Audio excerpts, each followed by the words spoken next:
Lately I've been looking back along this winding road to the old familiar markers of the mercies I have known. I know it may sound simple, but it's more than a cliche. There's no better way to tell you than to say God's been good in my life. I feel blessed beyond my wildest dreams when I go to sleep each night. Though I've had my share of hard times, I wouldn't change them if I could, 'cause through it all, God's been good.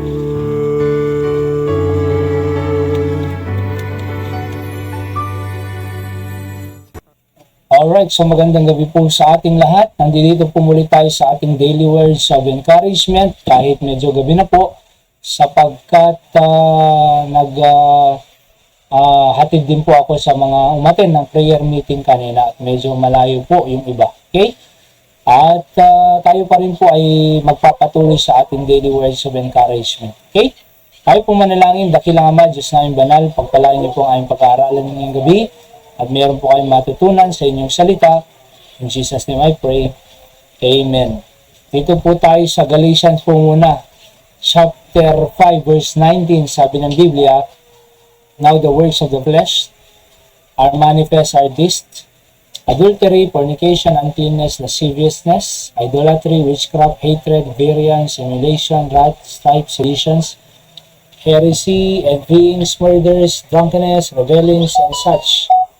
Of the which I tell you before, as I have also told you in time past, that they which do such things shall not inherit the kingdom of God. But the fruit of the Spirit is love." Yan po ang pamagat natin, fruit of the Spirit. Joy, peace, long-suffering, gentleness, goodness, faith, meekness, temperance. Against such there is no law. So, yung unang binasa po natin mga talata kanina, ay yung po ay works of the flesh. Actually, works of the flesh versus the fruit of the Spirit. Ano ho? Naglalaban po ito. Ho, yung works of the flesh at yung works of the Holy Spirit. Naglalaban po yan. Oho. At pagka hindi po tayo careful at nai-apply ang fruit of the Spirit bilang anak ng Diyos, kung nanampalataya ka na kay Kristo, anak ka ng Diyos, at dapat, sabi ng Biblia, nasa iyo na ang Holy Spirit, nag-indwell na sa iyo. Kung nag-indwell na sa iyo, ay dapat yung siyang mag-control. Ano ho? At pag siyang nag-control, ang lalabas po sa atin, walang iba kundi itong tinatawag na fruit of the Spirit. Pero pag hindi po tayo careful, mananaig pa rin po yung tinatawag na old nature natin. Ho. At matatalo niya yung new nature, which is the spiritual nature. Ano ho? Yung fruit of the Spirit. Imbes na yan ang makita sa atin, ay dati pa rin yung buhay natin na works of the flesh. Kaya ano ba itong mga works of the flesh? Binasa natin kanina. Sabi dito sa Bible, ano ho? Verse 19, adultery. Ano ba yung adultery? Adultery yung ano po yan yung may asawa siya pero nakikabit. Yan po ang ibig sabihin ng adultery. Kasi gusto po ng Diyos, isa talaga ang asawa po natin. Ho. At walang third party liability na tinatawag. Yung fornication naman po dyan, yan po yung single naman po yan. O, yung mga hindi pa married, pero may mga live-in na, kasama na siya sa pagtulog, nagsisex sila, ang tawag po dyan, fornication, ano ho. So, kaya nga po dapat kung single ka, wala ka dapat katabi. O, kumbaga, sakalang may katabi pag may asawa. Ganun po yun eh. Kasi otherwise, hindi mo mapipigilan yan yung sex before marriage. Kasalanan po yan. Ano ho? Idolatry, fornication po ang tawag dyan. Kaya nga binanggit dito eh, sa Biblia. Hindi ko po salita ng Diyos. Alright? Fornication. Uncleanness, karumihan, lasciviousness, libog po ang tawag dyan. Libog, ano ho? Dyan po napapahamak ang maraming kabataan eh. Diba? Nilalaro-laro ang sex. at gumagamit ng kung ano-ano, nagpipills na lang. Pero yan po ay works of the flesh. Ano ho? Diyan nga po nagalit ang mga tao kay Charlie Kirk sapagkat itong mga ito, dinidepend niya eh. Okay? So pagka yung yung kalibugan, yan, kung ano-anong pinapanood mo sa YouTube or sa internet, ang tawag po dyan, lasciviousness. At yan po ay maliwanag na works of the flesh. Ano ho? At idolatry, anything that substitute God. Hindi lang po icons or images or rebulto ang idolatry. Anything that substitute God. Pwede yung yung pamilya mo, pwede yung anak mo, yung trabaho mo, ano man ang mga bagay na umaagaw sa Panginoon. Yung attention sa Diyos. Witchcraft, hatred, variance, emulation, wrath, galit, or sedition, heresies, envyings, yung ang tawag yan, yung inggitin, naiinggit, hindi nakokontento ka nung meron siya, naiinggit siya, murders, pumapatay, drunkenness, yung mga nagiinom ng alak, reverence, sabi ng Biblia, yan po ang mga works of the flesh. Pagka pinahintulutan po natin na yung old sinful nature natin, ang mangunguna sa atin, itong lalabas. Envy, murders, drunkenness, and so on. Pero kung ligtas ka na kapatid, dapat ito na ang namumunga, the fruit of the Spirit. Ano yan? Love. Pag-ibig. Oho. Pag-ibig sa Diyos. At alam niyo po, ang umiibig sa Diyos, nawawala po itong mga to eh. Di ba? Pag umiibig tayo sa Diyos, nawawala itong mga to. Idolatry, fornication, uncleanness, and so on. Yan, murders, drunkenness. Nawawala yan eh. Bakit? Kasi po, yung love of God ang namumuna sa atin. Ano pa? Joy, masaya. Alam niyo po, ang buhay natin kahit mahirap sa lupang ito, pwede tayong maging masaya. Isipin mo lang na iniligtas ka ng Panginoon sa impyerno. Isipin mong napatawad ka ng iyong mga kasalanan. Isipin mong may buhay na walang hanggan ka. Isipin mong sa langit ka pupunta. Ang tawag po doon, joy. At ang joy na yan, eternal joy po yan eh. Ang ibinigay ng Diyos sa atin, hindi mawawala. Okay? Sabi nga ni Pastor Sam, anong kaibahan ng happiness at joy? Yung happiness depend on happenings. Pag may natanggap kang regalo, happy ka, di ba? Pero kalaunan, hindi ka na happy. Pero ang joy po hindi nawawala yan. Talagang nasa atin po yan. Kumbaga, yung joy na yan ay eternal joy, sabi nga ng Biblia. At peace, may kapayapaan po tayo ho. Tignan niyo po sa Kongreso ngayon, Senado, yung mga hearing. May pera sila, billion-billion nga. Alright? So, nagtatago naman. Pero, malaki ang bahay, may jet, ano-ano pa, hindi naman peaceful. Oo. Pero salamat sa Panginoon tayo, kahit wala po tayong napakalaking pera, pero dahil nga sa meron tayong Kristo sa ating puso, at meron tayong kapayapaan. No? Peaceful mind.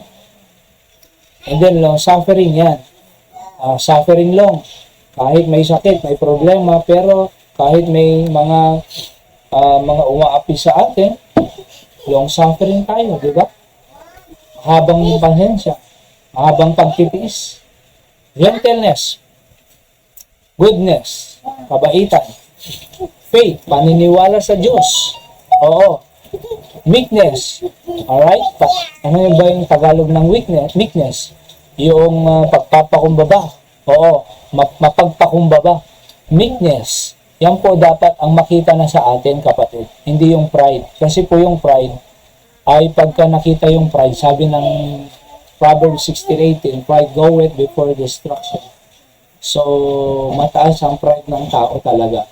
Ang solusyon po doon, fruit of the Spirit, na dapat meron siyang meekness. Okay? So, nag-aaway ang mag-asawa dahil sa pride. Oho. At yung dating friend niya, hindi niya na friend kasi dahil sa pride. Kaya nakakatakot po yung pride. At maraming nag-iwalay mag-asawa dahil sa pride. At maraming namamatay dahil sa pride. Kaya magandang buhay natin, pag meron tayong pagpapakumbaba. Meekness. May other term po dyan, hindi ko lang makuha sa Tagalog. Pero sa Ilocano na emma. Pero yung sa Tagalog ng meekness, hindi pagpapakumbaba, pero may mas ma-deeper pa dyan. Intemperance yung tinatawag na self-control. Kaya nga po ang taong may temperance, hindi yan magagalitin, hindi yan sumisigaw sa asawa, hindi yan pagka nagkamali ang anak, talagang biglang palo o kaya ano na lang. Walang control eh. Diba? So, kinakailangan po natin ng temperance, pag-control talaga. Lahat ng ginagawa natin, bunga ng pagmamahal. Kung napapalo man natin ang ating anak, dapat bunga ng pagmamahal. Ano ho? At yung sakto lang, temperance. Yung isa, dalawa, ganyan. Palo. Depende na sa'yo kung 5, ganyan. Hindi naman yung talagang papaluin na akong lahat sa ulo, sa balikat. Kaya, child abuse na po yun, hindi na child discipline. Ano, temperance. At alam nyo kung may pag-control ang mga politiko natin, hindi yan nanakawin sa mga flood control. So, bakit? Sapagkat walang temperance, walang control. O akala nila hindi sila mabubuking. Ngayon, booking. Diba? Kaya napakaganda po. Pag meron tayong fruit of the Spirit at yan ang nananahan sa atin, nagkocontrol sa atin, naniniwala po ako na maganda ang buhay po natin. Maayos ang buhay, hindi hinahabol ng batas, hindi hinahabol ng mga kasamaan. Bakit? Kasi namumuhay tayo sa fruit of the Spirit. Alright? Sabi nga ng isang pastor pagka maganda ang ginagawa mo, wala kang problema sa batas. Wala kang problema sa anumang batas na ipinapatupad. Bakit? Maganda ang ginagawa mo. Okay? Para maging maganda ang gagawin mo, dapat may fruit of the Spirit. Magiging blessing po tayo sa ating bansa, sa ating pamilya, sa ating church, sapagkat namumuhay tayo sa fruit of the Spirit. Nawawala na po yung, verse 19, wala na yung adultery, kasi bunga ng pag-ibig Wala na yung fornication, uncleanness, lasciviousness, idolatry, kasi ang Diyos na lang ang mahal niya. Wala nang i-rebulto witchcraft, wala na yan. Hatred, wala na rin yan. Bakit? Pag-ibig Wala nang variance, simulation, wrath, strife, wala nang gulo. Wala nang pride meekness na. Wala nang sedition, heresies, kasi namumuhay na siya sa goodness. Diba? Wala nang envy, kasi namumuhay na siya sa goodness. Wala nang murders, drunkenness. Bakit? Kasi nga po, may pag-control na temperance. Yun po ang kailangan po natin. Alright, tayo po manalangin, dakilang Diyos. Salamat po, Panginoon, sa inyong salita, sa aming daily words of encouragement. Pagpalaan niyo po ito sa aming buhay, sa lahat ng nakikinig. I-bless you po sila, saan man sila naroon. At pagpalaan niyo po ang aming family. Naway nakapulot kami ng prinsipyo at words of encouragement to be controlled by the Holy Spirit of God. At yun nga po ang naway makita sa aming buhay. Ito po ang aking dalangin sa pangalan ng Panginoon Jesus. Amen. So magandang gabi po sa bawat isa at saan man kayo naroon. At apat po ang nakikita ko po dito. Nagpap-up lang si Kuya Alfred dyan sa Pampanga. Magandang gabi Kuya Alfred. Pinagpipray namin kayo dyan. Of course, ang mga kapatid natin, mga sa church, sa mga aldan. Alright, so muli, sa lahat ng nakikinig, whether it be live or replay, God bless you all. See you po on our next episode.